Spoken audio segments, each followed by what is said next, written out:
Good morning, everybody. How are you doing? Good. So how many people have ever gone to the city of Los Angeles? Wow, that's awesome. Okay, sometimes I'm never quite sure.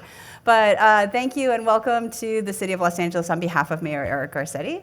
We're really delighted for all of the amazing work that's done by universities and businesses and citizens around the city that really help to leverage data and technology for social good. And I think the theme I want to leave you with is sort of an old Amish theme, so we're going to go very non-tech, which is many hands make light work. And the idea that we all see issues that we want to change in our neighborhoods, that we all see ways that things could be better for ourselves and for each other, that's the thing that each of us has the power to act upon, and that's a power that many of you are exercising every day. And I just want to encourage all of you to continue that. And today I want to share some of the stories about the ways in which the city and our partnerships with businesses and community and universities is really transforming the city around us. So again, it's really an ecosystem. It's not just one mayor or one city in a wide region of 88 other cities, but it's really all of us working together that have the power to use tech and data to make changes to society's issues and problems and to really transform our world into a better place. So whether you're social entrepreneurs, startups, businesses, students, university professors, or people who are producing supplies that are somewhere in that chain, each of you has a critical part to play. And the kinds of technologies we're using are not necessarily old school. There's a lot of cutting edge technologies currently being used, experimented with, and in place around the city of Los Angeles that are helping us to transform things. And today I'll talk a little bit about some of these. So this is interactive, guys. So I want a couple of shout outs. What are people doing in some of these areas? Are any of you working in businesses or studying or teaching on some of these technologies? Shout out. Is it AI? What are you doing in AI? Oh, me personally, no. I just want to hear you talk about AI. Okay. I will talk about AI. What else? Blockchain and supply management. Awesome. Is that something you're doing or something you want to hear about? Both. Something that we'd like to implement, blockchain and supply chain. Great, awesome. It's a particularly poignant example today with the outbreak of coronavirus, is just kind of watching the traditional supply chain and the kind of expectations we would have on reliability start to break. The Port of Los Angeles is one of the departments of the City of Los Angeles. The port is, it's kind of an amazing place. It has all these great and kind of odd things that happen there, but 40% of all imports to the United States of America, all imports come through the Port of Los Angeles. 1 in 9 jobs in the greater LA area are tied to the Port of Los Angeles. And today it was just announced that those imports are down 25% because of a variety of impacts from the outbreak of the coronavirus. So we start to think about high technology and our reliance on some of these things, and we have to think about the ability of a city to be resilient in times of uncertainty. So we'll talk a little bit about supply chain. Anything else? Yes? Artificial intelligence. What's going on with you with artificial intelligence? Well, we actually spun out a company called Neutrality. Artificial intelligence for cybersecurity. And so, tell me a little. We raised money. We're kind of getting ready for an A round of funding. Got some contracts in the works, and it's exciting. Great. Thank you for your passion in that area. So we're doing a lot in all of these areas. Some we're just getting started around blockchain, which we're looking at around supply chain management, financial expertise and management. And then we just did a block tank competition last year where we recruited folks to come and do sort of pilots and experimentation rapidly around blockchain. And so we've gotten some interesting ideas out of that as well. And then one of the areas that we've sort of been most invested in is the one right there at the top, predictive analytics. And that kind of relates back to some of this issue that we're seeing today with the virus outbreak, is how do we understand from our history how to predict the future, which I think a lot of data scientists and others can do. But the challenge there is sometimes the historical data we have is itself nuanced and biased. So for example, if we look at historical data about people in prison and people who commit crimes, there have been some really famous cases talked about where people have created algorithms which help to predict for judges sentencing regulations. So you want to take people who are likely to commit a crime again and perhaps give them a harsher sentence, and people who may not be likely to commit another crime, maybe a little lighter sentence. The problem is that we have a historic problem in America where we have over-criminalized and over-policed young African American men. So if we look at our history, strictly from a sort of straight predictive analytics, we would predict that young African American men are likely to commit more crimes, when in fact, that is not true. It's just our historical data has an inherent bias, whether that's intentional or unintentional. As data scientists, as technologists, as folks kind of trying to run a fair and equitable city, we need to start to understand that. So right now we're working on a code of ethics, which is going to help our developers and the partners who develop systems with us to be more sensitive to some of those intended or unintentional biases that creep into kind of our everyday expectations and some of our historical data. So I love LA. I mean, it's like the whole song. I grew up here. Actually, I grew up not far from here, in Westchester. My old neighborhood is actually under the north runway of LAX, so I like to say I grew up in the city, like on city property. When the airport expanded, we moved out. But I've always lived here. I'm a third generation Angelino, and yet, as much as I love my city and as many amazing things that are happening here, it's very clear that we also have challenges like every other big city. And so some of the things I want to talk about in context with the other interesting things I'll mention today is that we're very aware of some of the challenges. And we're working hard to try to get better equity around some of these. So just three I want to point out. One is that the map that you see here shows the number of households that are connected to the internet. So how many people have internet connectivity at home? Wow. In these neighborhoods that have yellow, only 50% of households or less are connected online because it's either unaffordable or unavailable. The green areas, it's about 60 to 70%. And then the blue and purple areas, it's up in the 90s. And so we have areas like in Pacific Palisades where 98% plus of the homes are connected online. And we have areas in South LA and Watts where less than 50% are connected. That may or may not feel like an important thing to you, except that for those homes, we have kids in the LA Unified School District who are expected to start learning to work online, and so they're expected to upload their homework assignments. So I teach at UCLA, and I've recently, the last couple of years, taken my classes out of the Westwood campus and put them down into Pico Union and South LA, two of our poorest neighborhoods. And I was working with young people and asking them to submit assignments online. And so the third week of class, these students come to me and say, so teach, here's the problem. I have to cross two gang neighborhoods. I don't have internet access at home, and I'm writing your assignment on my sister's cell phone. So then I have to cross two gang neighborhoods at night, go over to the McDonald's, hope their Wi-Fi's up, upload the assignment, and then cross back. Is there something else we can do? And that's the kind of thing we're putting like fourth graders and fifth graders in that situation.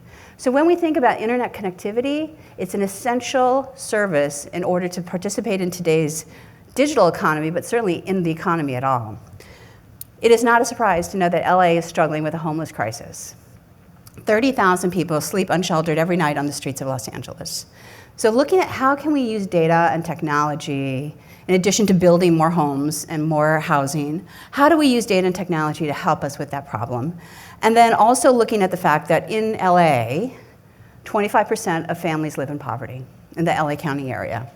So we also have to think about pathways to new careers and workforce training when we think about technology. So when we go back and think about all these awesome technologies and the amazing things that we can do and the amazing things that are done, we have to think about it in the context of equity.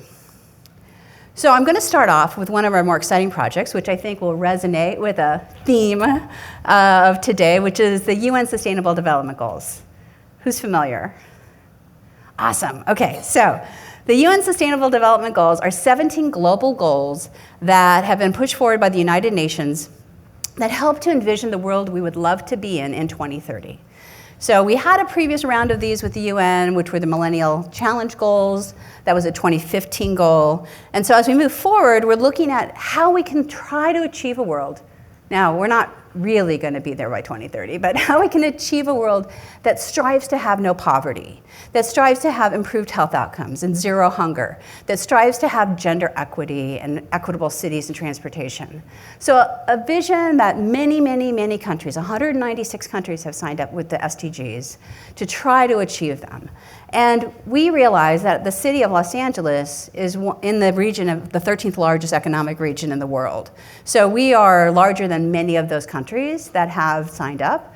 And as a city, we have also adopted the Sustainable Development Goals as a framework for how we want to sort of measure and be transparent about what we do, as well as also making sure that we are thinking not just about, are we helping traffic flow faster, but are we really trying to achieve a better quality of life in Los Angeles for people across the economic spectrum. So as part of what we do with this, we actually have done 3 different things. So one is that we have a voluntary local review, which is a pretty extensive review of what we've been doing that helps to achieve zero hunger, what we are doing that helps to achieve gender equity, and what we are doing to help achieve climate action. And then we also have a community of practice. Before I came to the city of Los Angeles, I spent 32 years at NASA, and then 6 years at the White House with President Obama as the evangelist for open data, and a couple of years with the World Bank working through Central Africa, Russia, and India, helping those countries look at how they wanted to use data, make their government more transparent, and to try to achieve the SDGs. So part of the work here in LA is being part of that global community and bringing other cities and large regions, not just countries, into the conversation about these. And behind that, we actually have a reporting platform so that it is clear to everybody where we are achieving towards gender equity. This is one showing gender equity, and where we are not quite getting there yet. And then that opens up a really clear conversation with people to say, would you like to help us understand how to achieve this better, or what could we do differently? In the area of gender equity, for example, one of the things that Mayor Garcetti just did was he started a Latinx program around women in entertainment from Hispanic and Latin cultures. And there's just a lot of underrepresentation. So we've been working with Hollywood, which is part of the city of Los Angeles, to really look differently around how we do representation in media, both behind and in front of the camera. And in addition to the work that we're doing with the SDGs, which really helps to, again, keep us on track and inform us about what people care about and about the quality of life in Los Angeles, we provide lots of open data. So we have an open data portal. It's got about 1,200 open data sets on it, everything from the environment to park hours to how to become a firefighter to traffic. That is one of our, traffic and parking tend to be some of our most heavily used data sets. I don't know why. But the businesses that I talk to say that there's 2 things that keep them from sort of thriving that they would like the city to change. One is affordability of housing, and the other is traffic. So totally get it, and we are doing a variety of things, which I'll talk about. The other thing that we're doing is part of having all of that sort of data available to people means that we also have to have people access the data. So 5G is the 5th generation internet, and it's a new technology that's just been deployed in this last year and a half around the world to communities to be able to get much faster internet access. And when we first started hearing about this back in 2016, the mayor and I talked about what this would mean for Los Angeles. And we, of course, wanted, particularly our business corridors, places like Silicon Beach here and Playa Vista, to make sure everybody was getting, all these businesses that were very internet rich and needed lots of access to data would be able to get online. But then we also saw an interesting opportunity. So the way in which networks get deployed across cities is that telecommunications companies like Verizon and AT&T and T-Mobile and Sprint, because they're not the same yet, that those companies come to a city and say, we'd like to put small cells, which are about this big, the size of a dinner plate. That's the device that transmits and accesses internet access for a neighborhood. We want to put these devices out across the city in lots of different places to be able to get quick internet access for everybody and cellular access. In order to do that, they need a high place that has power and is difficult for people to tamper with. So streetlights actually turn out to be a perfect connection for small cell devices. In Los Angeles, we have 225,000 streetlights. That's a lot of streetlights. So there's a lot of places for companies to be able to come in and build their network architecture and decide that they want to put in these small cell devices.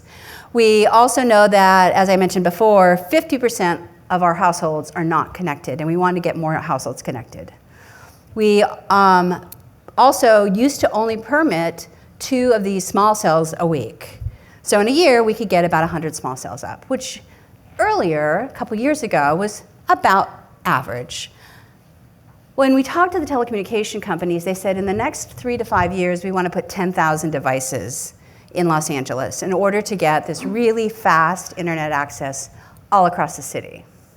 Okay, so you guys are all smart, so you can do the math, right? 100 a year, 10,000 devices. It doesn't equal 5 years. So we made some strategic investments and hired a couple of more people into our permitting department. We now permit 50 to 60 devices a week, which is kind of keeping up with the demand right now. We are doing community workshops to help people understand what it is that's happening in their neighborhood because they're seeing these devices show up, and then what benefits they get from it. The other opportunity the mayor and I realized is that today, well, a year ago, we had maybe 1,200 of these small cell devices that give you 3G and 4G connectivity across the city. So not very many devices considering we have 500 square miles. But what we realized is that with 10,000 devices, we had an opportunity to fix a problem we had in the past. So the problem in the past was we didn't really govern telecommunications work in Los Angeles. Like they had to ask for a permit to put a device in, but we didn't really think like the big architecture. And so now what we did is we've been working very closely for 3 years with all those telecommunication companies in a way that streamlined the processes where they felt pain so that they would want to build more connectivity in Los Angeles and faster. We worked with Verizon, for example, here on the west side. They have a 5G incubator. So now business startups that want to do 5G technologies are able to have a place to kind of incubate. And then we also said, look, there's that map with all those yellow spaces in Watts and South LA. We need you to build out in those neighborhoods faster. So I know traditionally you built out in the rich neighborhoods fastest, but we need you to build for equity and equality so that those kids in South LA and Watts and Pico Union are able to get online quicker and faster. And everybody needs to have something that's less than $15 a month to get basic connectivity. And so they've stepped up in big ways, which I'm really grateful for, so that we're starting to fix the problems. So by being business friendly, by predicting where we were going to be heading with 5G, and by thinking with an eye on equity, we're able to fix these problems of the past at not any really cost to the city. We actually make some money off of it because there's permitting fees. We use that money to reinvest in programs like Our Cycle LA, which give away free computers to school kids and seniors, and digital literacy programs through our library. And then as part of that, we ended up being the first city on the planet with 5G, which means that the businesses who want to incubate and innovate around 5G are able to be here in Los Angeles, trying to bring it so that all of you would be able to do that. Having a 5G network makes all kinds of things possible, including autonomous vehicles. So who thinks autonomous vehicles will be here on the streets of LA in 5 years? 3 years. This year. Yesterday. Yay, you win the prize. So there are 5 levels of autonomy in vehicles, all right? So the first one is kind of the cruise control, like we've all been there. The one that has been available, the second level, is the one where you push the button and your car automatically parks, backs up. Some of you might have been in cars like that or have cars like that. The third level of autonomy means that you're starting to take your hands off the wheel.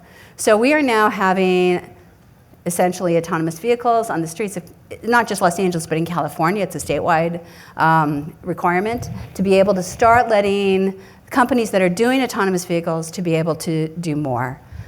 By having a 5G network in place, it means that the information that people need for those cars to make all of those decisions about what's around them, is there a ball bouncing in the street? What does that mean? Is there a kid following that ball, right? What's the traffic situation? So instead of just having the car's own sensors, because the 5G network is so fast at the nanosecond rate, we're able to get lots of information about the environment into those car manufacturing companies. So not only are we at level 3 of autonomy, there will be a quiz later, but we are also starting to pilot with Bell Helicopter and others and Uber, autonomous airborne vehicles. Flying taxis, no driver. I'm super excited. So this kind of work means that we're able to be, again, a proving ground for some of these companies. We always keep an eye on public safety and making sure that public safety comes first and foremost. We do lots and lots of testing.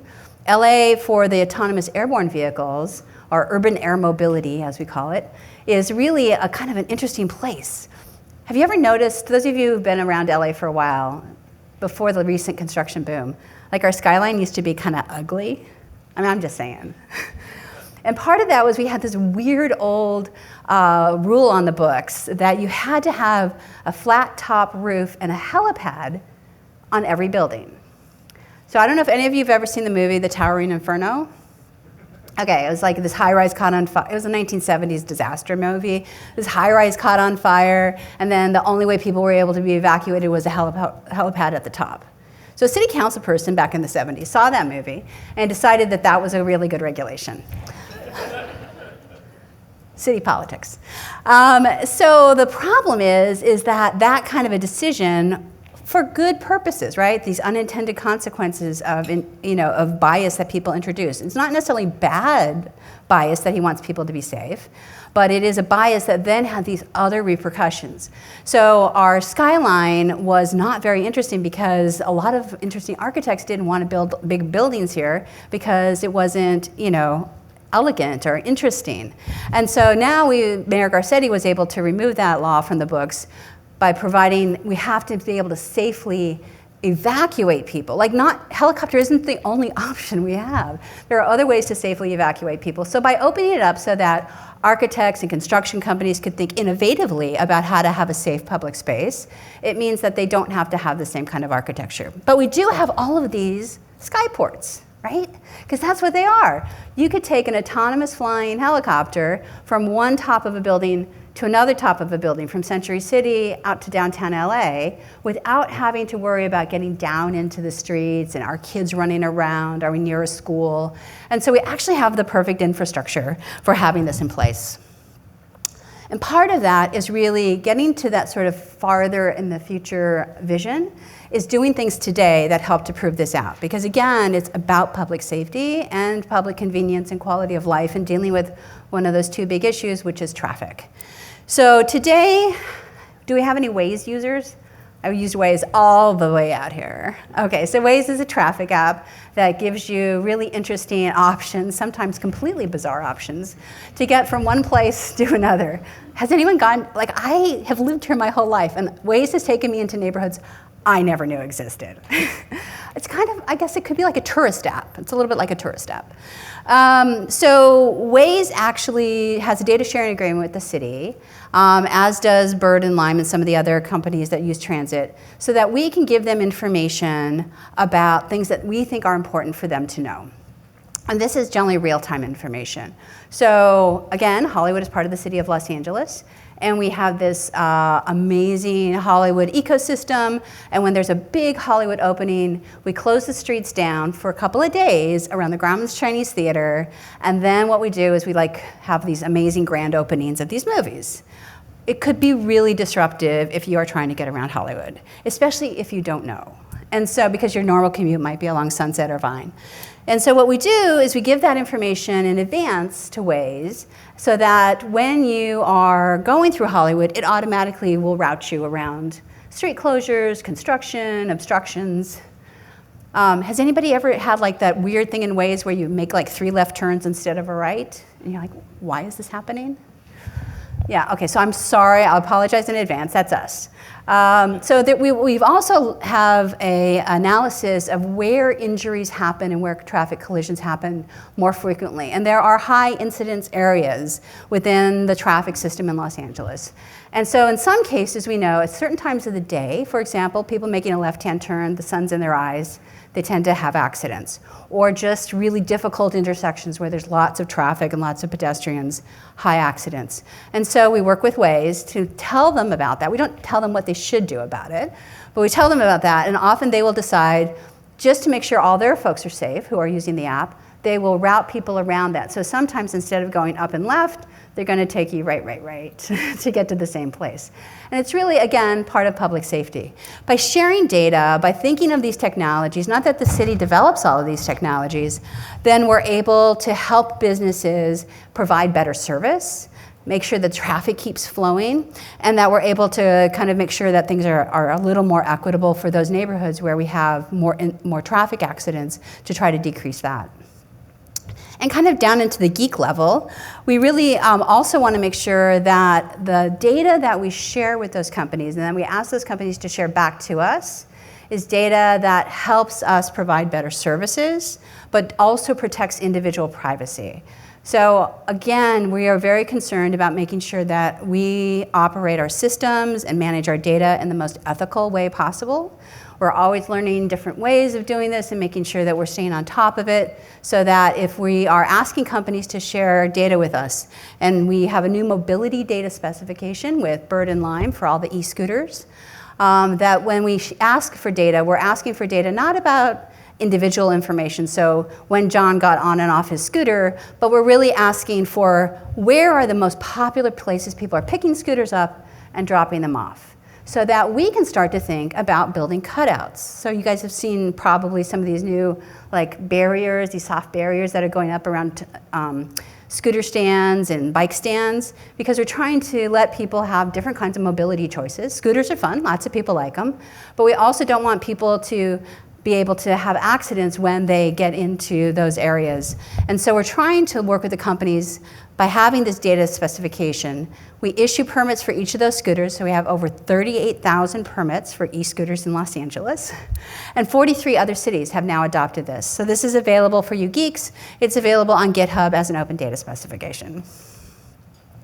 We also provide a couple of other kinds of services to the city. 311 is a number you can call, but it's also an app and a website that allows you to report anything that's broken or frustrating to you in the city. I oversee the 311 call center. We get about 2.5 million calls a year, and my staff is very adept at dealing with people who are frustrated. And so what it does, though, is let you report something. Within 24 hours, we'll repaint over graffiti or pick up trash. Within 48 hours, we try to deal with all the potholes that are reported. And then we just make sure that you're able to kind of be informed what's happening with the issue that you've reported. And we also have chat bots and personal assistants. So if you talk to Alexa or Siri and ask a question about what's happening in Los Angeles, you're likely to get the city's response about events and festivals and fairs.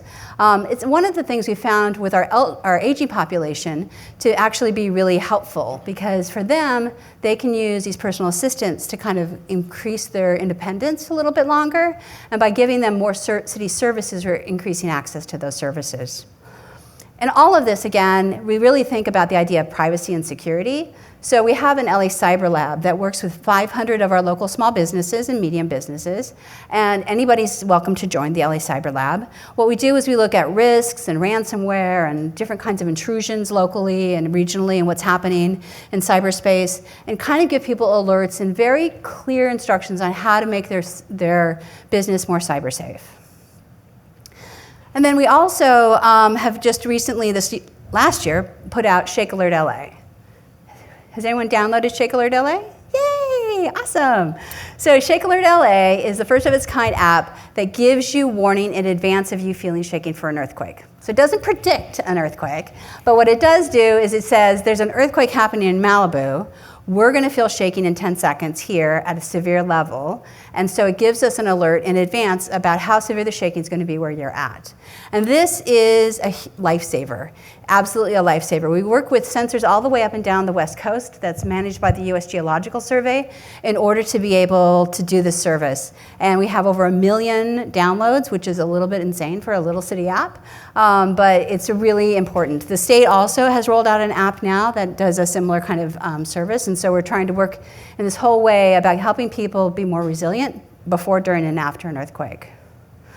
And then the last project I want to mention is the Predicting What We Breathe. So we recently got a $2 million grant from NASA to think about how we can impact and mitigate the issues around climate change and air quality and air pollution. And so those of you who grew up in LA or have seen LA over the years know that the air quality is much better today, but it's still not great.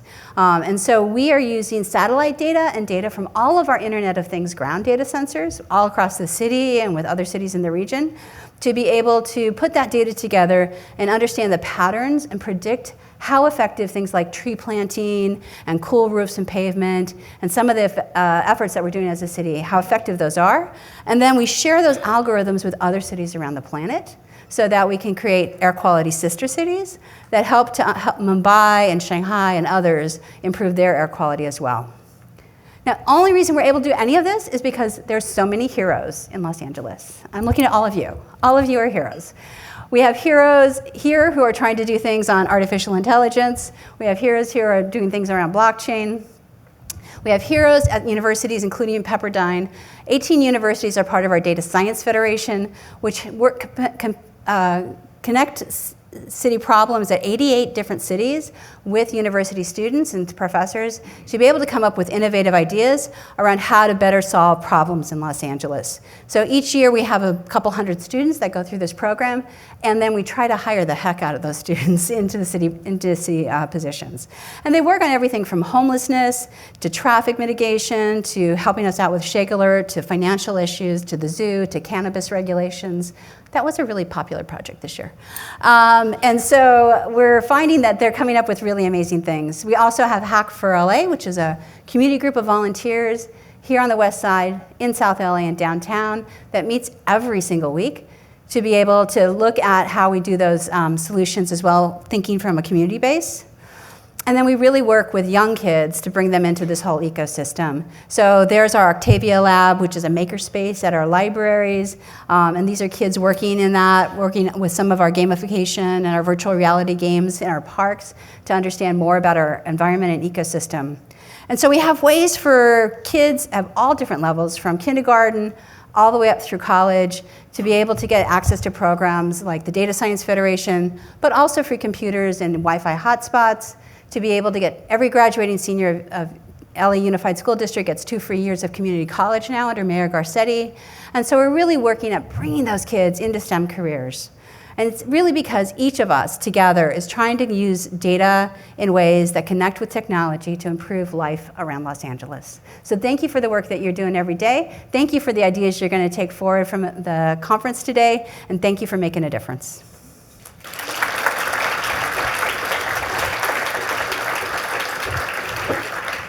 Okay, so do we have any questions? No, we have questions. I know we have questions. So let's hear some questions.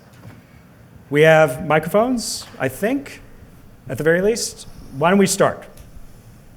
I'll say, yeah, so I'm wondering with the rules on net neutrality, how does that impact, since you're talking about nanoseconds and things like that, when it comes to some of your systems that you're setting up? So we're working with FCC commissioners, which are varied on their positions on net neutrality, I'll just say. But we're working particularly with Commissioner Jeffrey Starks around the issues of net neutrality. And we also work with our telecommunications companies. So as we permit the installation of these 5G small cells, we can't necessarily dictate to a company exactly what they can do, but we work with them collaboratively to say, look, we can expedite and facilitate your need to have faster and cheaper access to the streetlights, but at the same time, we need you to think about equity and net neutrality. And so many of those companies are open to having at least tiers of the internet access that we're looking at completely net neutral, and hopefully with the commission and as we move forward, constantly working with the administration in Washington, D.C., we're working on trying to advocate for net neutrality. It's not entirely in our hands. Over here. Hi, is this working? Yes. So the disruptive technologies that you mentioned are making certain jobs obsolete, but it's also creating opportunities for new jobs. And so I'm just curious what advice you'd have for the students here who are thinking about where to work and where you see opportunities that perhaps are completely off their radar screen because these are new opportunities where there's currently unmet need. So where would you direct young people today to go look for jobs that they probably had never considered before? So that's a great question. And that last slide that I mentioned kind of was showing how we're trying to help younger people also get positioned for those jobs of the future. We have programs like Find Your Future, which are helping kids who are 14 to 24 who are like not working and not in school get into maybe vocational careers on their way to longer term careers. And we're really trying to gear kids through our youth source and work source centers, which are all around the city, into careers in things like data science. We're also working with colleges and community colleges around certificate programs, because not everybody's going to be able to go back to college for 4 years to get retrained. Not everybody is kind of in that same mode. So we're looking at sort of short-term options, and then of course 4-year and graduate degrees are always essential. I think that the biggest growing field is data science, just because it takes so many, we have so much data, we're not doing enough with it. People are making decisions every day, and they're making decisions with either no data or imperfect data. And the more people can get into that with business context, so they're coming from data science and maritime manufacturing. And so we have the Port of Los Angeles, where there's going to be a lot of disruption around jobs. As we automate operations around the port, we want to be able to retrain those men and women into new jobs, but also bringing up kids from the younger stages into jobs around data science, information technology, analytics, predictive analytics, algorithm development. All right, I'd be remiss if I didn't point out that Graziadio offers master's degrees in applied analytics and also a concentration for our full-time, part-time MBA. So keep that in mind as we go to the next question over here. Yes, I have a question. With all this data, can you comment on how Los Angeles is doing data governance? Do you have a overall data governance committee? And with machine learning and artificial intelligence, are you moving that into a model governance where you'll be able to protect against having unethical AI or machine language programs? Yeah, great question. So we do have a Data Leadership Council, which is sort of the key data folks. It's a group of maybe 10 or 15 people from across the city in all these different areas. We then also have a Smart City Committee, which is quite extensive, and an IT Policy Committee. It's a big city, we have lots of structures. But all of those folks work together. So coming out of our Data Leadership Council is the Code of Ethics around how we and our partners collaborate together to share and protect data, but also the development of algorithms in this discussion we had earlier around intentional or unintentional bias, because you look at historical data and you have to understand that it also may have bias in it. And then we're also doing a digital bill of rights that should come out later this spring. And that's really for all of you to understand how we are trying to protect your digital privacy across all of the public spaces in Los Angeles. We don't control all of the businesses who might be sending detectors, essentially, electronic detections out from their businesses, but we are trying to start to put some expectations and regulations in that area. All right, great. Over there, can we get a microphone to the center? Maybe is the answer to that. Well, first of all, thank you so much for coming and speaking. Everything that you are really informative. I would love to hear a little bit more. Thanks. I was really intrigued by what you mentioned about, all the incentivization around 5G development throughout the city, and in particular getting large corporations kind of along with the principles of applying equity, to the sort of work that they're doing to develop 5G in the city. I was wondering if you could speak a little more to what that process was like, and from the business perspective, what sorts of incentives really helped align all these different stakeholders to want to take the lens of equity in their work? Sure. So we looked at, by talking to these companies and talking to them over a long period of time, was understanding what pain points did they have in being able to make LA one of the first and fastest 5G cities. And it came down to two things. It was time and money for them, right? So they understood the network architecture and what they needed to do, and we have a lot of streetlights for them to go up on, so it wasn't an infrastructure issue. But it was how cheap can the permits be and how fast can you permit?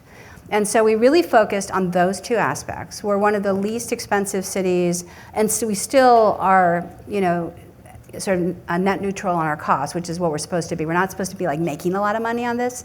We're just supposed to be able to pay for the service. So we charge about $800 a year for access to a streetlight. And other cities, I won't mention San Diego, charge like $4,000. And so when you're talking about putting 10,000 devices, I won't talk about New York either at 4,000, but when you're talking about putting 10,000 devices in a city, a company like Verizon or AT&T, that's a big economic difference. It's not like one or two, they're putting in a lot. And so we said, look, we'll hold our prices as low as we possibly can and still be appropriate to ordinance and regulation. And we will put extra people on the team to be sure we're permitting as fast as you're asking for. So those two things made the decision for them much easier. Then they could take money that they might have thought they'd have to pay for higher fees and invest it in incubators around 5G, working more quickly in some of these areas where they're not going to see perhaps as much profit initially. And then, for example, with Verizon, next Tuesday in Adam Woodland Hills, we're opening a new incubator in a school. So in a middle school, we're going to have a 5G incubation lab for young kids to understand about 5G technologies. So the companies are able to do these things because we try to understand where their pain points are and work with them. And that we're open to that in any industry. So if any of you have things that the city could change that would make your lives easier as innovators, then please let me know. All right, another question. Oh, way in the back. Way in the back.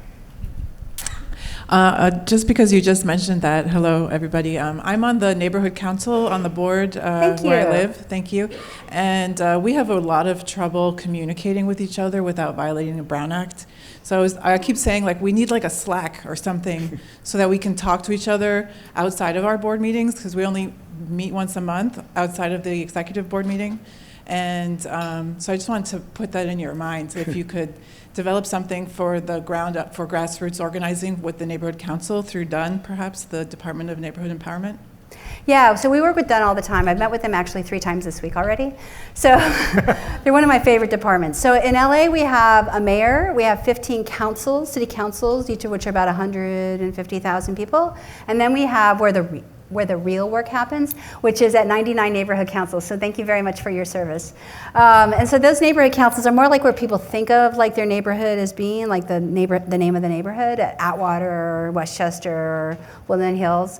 And so those neighborhood councils need better support. One of the things we've started doing, I don't know if we've hit your neighborhood council yet, is that we're doing data literacy classes. So we're actually helping people learn how to use the data on our open data portal, giving them access to some of the tools that we've been putting together, like Tableau and other things that make them easier to visualize, and then offering support and services from our data team to the neighborhood councils as well. But I will absolutely follow up with you and DUN around making sure that we have a better communication infrastructure.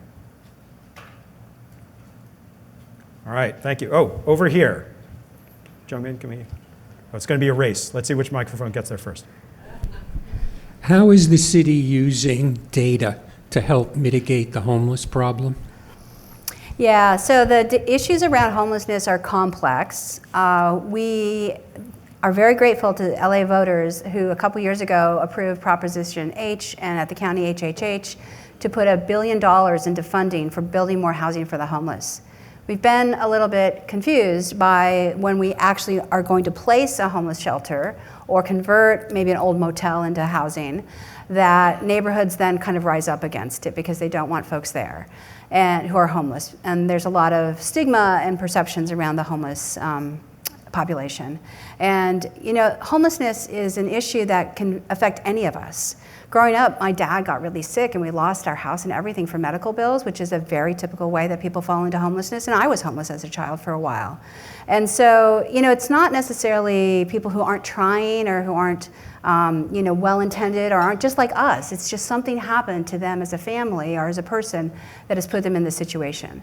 So I just kind of feel I need to say that.